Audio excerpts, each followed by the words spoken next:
아침 우리에게 주신 하나님의 말씀은 사도행전 7장 35절에서 39절까지의 말씀입니다. 그들의 말이 누가 너를 관리와 재판장으로 세웠느냐 하며 거절하던 그 모세를 하나님은 가시너무 떨기 아래서 보이던 천사의 손으로 관리와 속량하는 자로서 보내셨으니 이 사람이 백성을 인도하여 나오게 하고 애굽과 홍해와 광야에서 40년간 기사와 표적을 행하였느니라. 이스라엘 자손에 대하여 하나님이 너희 형제 가운데서 나와 같은 선지자를 세우리라 하던 자가 곧 이 모세라. 시내산에서 말하던 그 천사와 우리 조상들과 함께 광야 교회에 있었고 또 살아있는 말씀을 받아 우리에게 주던 자가 이 사람이라. 우리 조상들이 모세에게 복종하지 아니하고자 하여 거절하며 그 마음이 도리어 애굽으로 향하여. 아멘.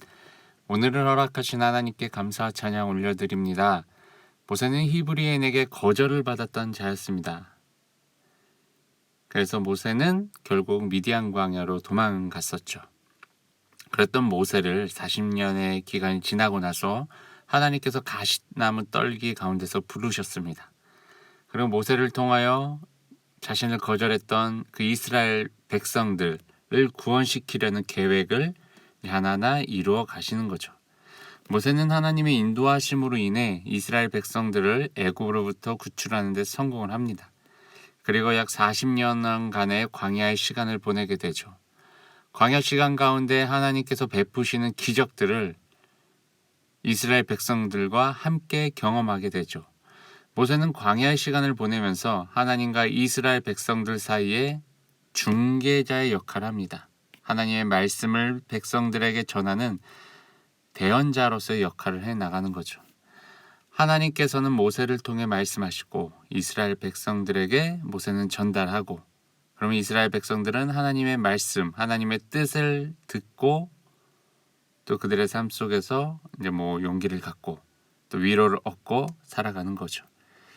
근데 이러한 삶이 계속되던 중에 이스라엘 백성들은 불평과 불만이 생기게 됩니다. 자신을 이끌어낸 모세를 원망하기도 하고 저주하기도 하고 죽이려는 음모까지도 꾸미기도 합니다. 심지어 하나님을 배신하고 우상을 만들어 섬기기까지 했습니다. 또 애굽에서 종살이를 했던 그 과거를 그리워하기도 했습니다.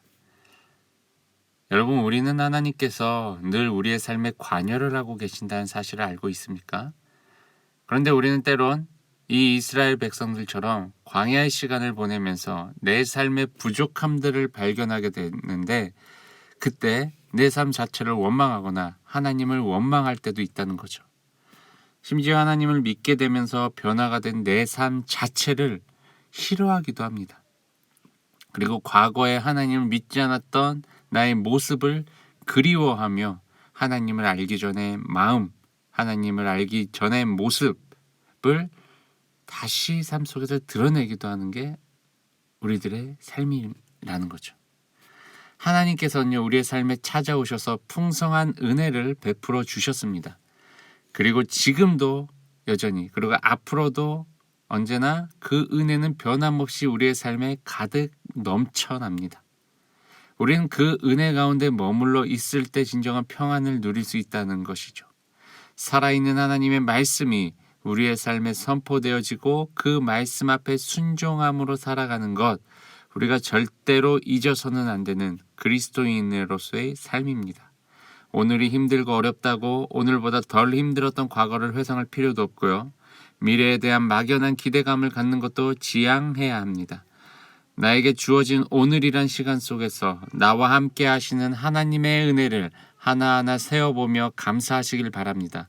더불어 상황에 따라서 하나님의 말씀을 내 생각과 내 기준으로 해석하고 적용시키는 것이 아니라, 하나님의 말씀은 우리가 순종해야 되는 것이지 내 잣대로 그 말씀을 잴 수 있는 것은 아니라는 것입니다.